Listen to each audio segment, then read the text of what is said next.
जबर की 2/3 अक्सरियत को नहीं मानते। 1 साल पहले इस हुकूमत के पास सादा अक्सरियत भी नहीं थी। सरबरा JUI मौलाना फजल रहमान का जामिया कासिम दारुल उलूम मुल्तान में फजला कन्वेंशन से खिताब। कहा कि हम रियासत के खिलाफ हथियार उठाने के कायल नहीं, लेकिन हुकूमत भी अपना क़िबला दुरुस्त करे।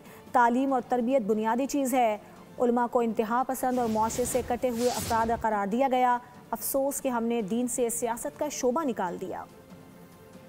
पसंदी हो, इंतहा पसंदी हो, उसका सबब मदरसा नहीं है, उसका सबब तुम्हारा रवैया है। तुम्हारे रवैयों से शिद्दत पैदा होती है, तुम्हारे रवैयों से नाराजगियां पैदा हो रही हैं, और मजहबी तबके को इश्तिआल दिलाना, उसको अपने मुकाबले में लाना, रियासत के मुकाबले में लाके खड़ा कर देना, ये तुम्हारी ख्वाहिश है, ये अमेरिका और यूरोप की ख्वाहिश है।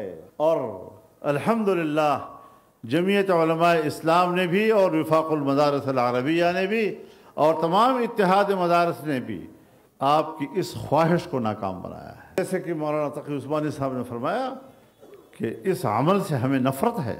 अगर कोई करता है, मदारिस इसके ज़िम्मेदार नहीं है, उलमा नहीं है। हम मुत्तफ़िक़ हैं इस बात पर कि रियासत के ख़िलाफ़ हथियार न उठाया जाए, लेकिन रियासत भी तो बंदे दा पुत्र बने ना। सब्सक्राइब करें और बेल दबाएं ताकि कोई खबर रह न जाए।